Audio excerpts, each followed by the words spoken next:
ഇന്നൊക്കെ വീടുകളിൽ പെൺമക്കളുണ്ട്, പെൺകുട്ടികളെ ഏറെ സ്നേഹിക്കുന്ന മാതാപിതാക്കളും. അതുകൊണ്ട് തന്നെ ചില വാർത്തകളെക്കുറിച്ച് പറയുമ്പോഴും കേൾക്കുമ്പോഴും ഉള്ളിൽ സങ്കടം തോന്നാം, ആശങ്കയുണ്ടാകാം. പെണ്ണായി പിറന്നല്ലോ എന്ന് പരിതപിക്കുന്ന കുഞ്ഞുങ്ങളുണ്ടെന്നേ ഈ നാട്ടിൽ. സംരക്ഷണം നൽകേണ്ട അച്ഛൻ വേട്ടക്കാരന്റെ രൂപത്തിലെത്തുമ്പോൾ അമ്മയുടെ ഒത്താശയോടെ രണ്ടാനച്ഛനും കാമുകനുമൊക്കെ കുട്ടികളെ ചൂഷണത്തിന് ഇരകളാക്കുമ്പോൾ വിങ്ങിപ്പൊട്ടുന്ന മനസ്സുമായി ജീവിക്കാൻ വിധിക്കപ്പെട്ടവർ. ഇങ്ങനെ ദുരിത ജീവിതം നയിക്കുന്ന കുഞ്ഞുങ്ങൾ ചില വീടുകളിലുണ്ട്. കൊച്ചി എളമക്കരയിൽ 6 വയസ്സുകാരിയെ കൊലപ്പെടുത്തി അച്ഛൻ ആത്മഹത്യ ചെയ്ത കേസിൽ പുറത്തുവരുന്നത് കഴിഞ്ഞ 1 വർഷത്തോളമായി ആ കുരുന്ന് നേരിട്ട കണ്ണീർ കഥകളാണ്. പറക്കമുറ്റാത്ത പ്രായത്തിൽ ആരാണ് അവളുടെ ജീവിതം പിച്ച് ചീന്തിയത്? ഇതോടൊപ്പം സോഷ്യൽ മീഡിയ ഇൻഫ്ലുവൻസർ ചിന്നു പാപ്പുവിന്റെ മരണത്തിന് പിന്നാലെ ആൺസുഹൃത്തിന്റെ ആത്മഹത്യയെക്കുറിച്ചും കേട്ടു. സന്ദേശ് എന്ന ചെറുപ്പക്കാരൻ സ്വയം ജീവിതം അവസാനിപ്പിച്ചത് എന്തിനായിരിക്കും? വിശദമായി പരിശോധിക്കുകയാണ് പോലീസ് പട്രോൾ. സ്വാഗതം.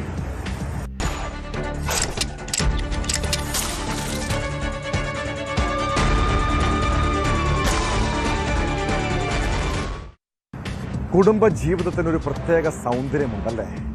ചെറിയ വഴക്കും പ്രശ്നങ്ങളുമൊക്കെ ഉണ്ടായാലും അവിടെ സ്നേഹമുണ്ട്. എന്നാൽ ലിവിംഗ് ടുഗദർ റിലേഷനും അവിഹിത ബന്ധങ്ങളുമൊക്കെ അത്ര മനോഹരമാണോ? ഒരു താൽക്കാലിക സുഖമൊക്കെ കിട്ടുമെങ്കിലും അവിടെ വൈകാരിക താല്പര്യങ്ങൾക്ക് മാത്രമാണ് സ്ഥാനം. ആ ബന്ധങ്ങളിൽ പ്രശ്നങ്ങൾ ഉണ്ടായാൽ ആരും ഒപ്പമുണ്ടാകില്ല. അതാണ് സോഷ്യൽ മീഡിയ ഇൻഫ്ലുവൻസർ ചിന്നു പാപ്പുവിനും ആൺസുഹൃത്തിനും സംഭവിച്ചത്. കഴിഞ്ഞ തിങ്കളാഴ്ച ചിന്നു എന്ന രേഷ്മ ജീവനൊടുക്കിയ വാർത്ത കേട്ടു. അതിനു പിന്നാലെ ആൺസുഹൃത്ത് സന്ദേശിനെയും ആത്മഹത്യ നിലയിൽ കണ്ടെത്തിയിരിക്കുന്നു.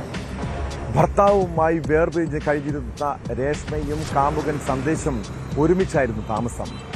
യുവതി ജീവനൊടുക്കിയ കേസിൽ സന്ദേശിനെ പോലീസ് ചോദ്യം ചെയ്തിരുന്നു. കാമുകിയുടെ മരണവും സമ്മർദ്ദങ്ങളുമാകാം ആത്മഹത്യ കാരണമെന്നാണ് നിഗമനം.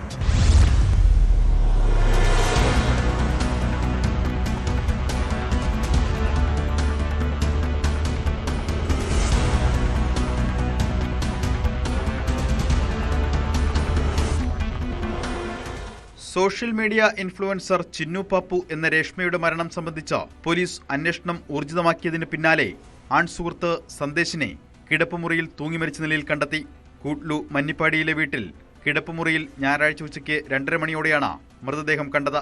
മൃതദേഹം ജനറൽ ആശുപത്രി മോർച്ചറിയിലേക്ക് മാറ്റി. രേഷ്മയുടെ മരണത്തിൽ കടുത്ത മാനസിക സമ്മർദ്ദത്തിലായിരുന്നു സന്ദേശ്. ഇതായിരിക്കാം ആത്മഹത്യയിലേക്ക് നയിച്ചതെന്ന് സംശയിക്കുന്നു.